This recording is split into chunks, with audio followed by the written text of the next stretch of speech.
Okay, my name is Bobby Vaught. Don't forget to hit the subscribe button if you so choose. I'll put a link in the description below to lesson one, everything you need to know to understand investing. Okay, I've done 16 lessons now, and so if you're interested, you go to lesson one. I'll put a link there, and each lesson has a link to the next one in the description. So lesson one has a link to lesson two, which has a link to lesson three, and so on and so forth. If you're interested, you will understand investing better than 99.99% of the people out there, in my opinion.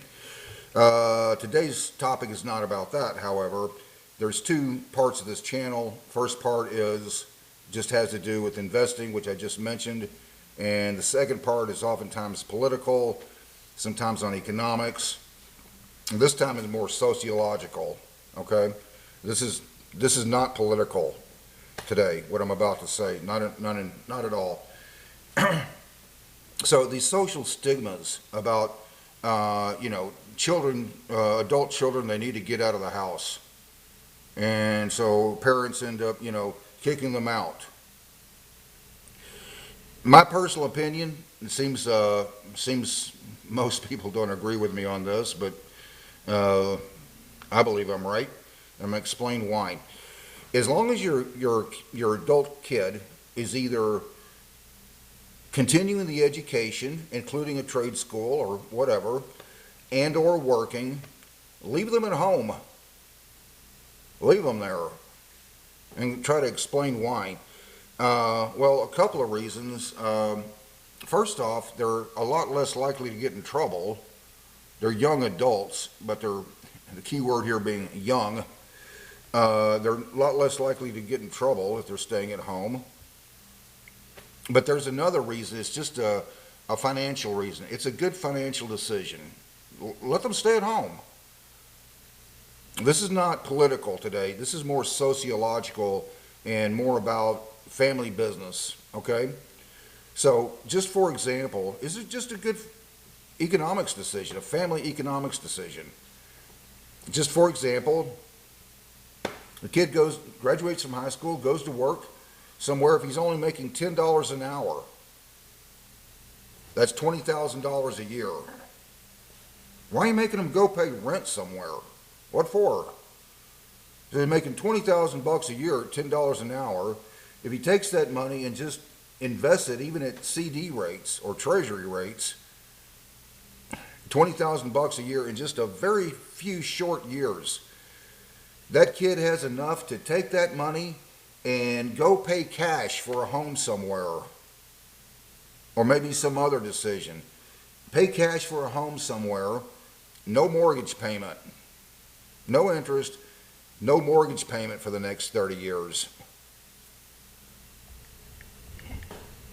I just, it dawned on me. I wanted to ask myself this question, and so I searched it, and I was not surprised by the answer, because that's how Asian Americans tend to do it, including Indians. They don't get hung up about these ridiculous social stigmas about a kid staying at home too long. In fact, I did the search, and I searched, do Asian American young adults tend to stay at home with their parents longer?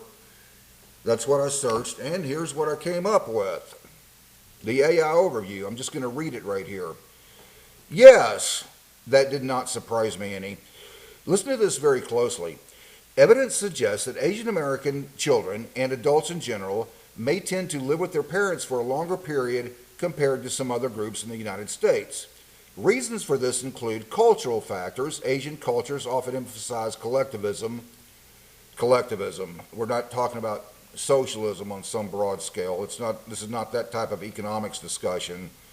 Or nationalizing the means of production, that kind of thing. We're just talking about family economics here, okay? Asian cultures often emphasize collectivism, family hierarchy, and a strong sense of family obligation. Economic benefits. Sharing a household can provide economic advantages such as reduced housing costs, family support. Extended family living arrangements can often offer support networks and help with child care and care for older adults. Reduced social pressure to leave the parental home at a young age. Some sources suggest that in Asian cultures there's less stigma attached to living with parents as an adult compared to some Western cultures. Exactly. Asian Americans don't tend to get hung up on these ridiculous stigmas about the kid needs to get out of the house. Why are you kicking them out of the house? Stop doing that. Why go make your kids pay rent somewhere when it's not necessary? He can work, save, invest money, and he's got a perfectly good bedroom back there. The same bedroom he grew up in. Well, don't do that. Stop kicking them out of the house. And you notice that Asian Americans are very quiet in their approach. They don't waste a lot of energy, worried about what other people think. They just kind of quietly go on about their business. They don't get hung up with these same social stigmas that the rest of us do. You're going to have so maybe your kid is 25 years old, working, saving money, and is 25 years old and living at home. And some neighbor down the street is going to criticize your kid and you for doing that, for allowing that to happen. And consider something. How much is that critical neighbor down the street going to be funding your adult child's financial future for them? No. That's how much that neighbor cares about you and your kid, about that much. Well, then why then are you worried about what other people think? Who cares? Don't kick your kid out of the house, people. You're kicking them out of the house too soon. In Asian cultures, they even sometimes get married and still live at home and continue working, and maybe they tend to have two incomes and continue working and saving money, living in one of the parents' home. And you got a perfectly good bedroom back there, the same bedroom that your kid grew up in. If it's a 6 by 6 foot room, that's good enough. Well, leave them there and let them keep working then, saving and investing money.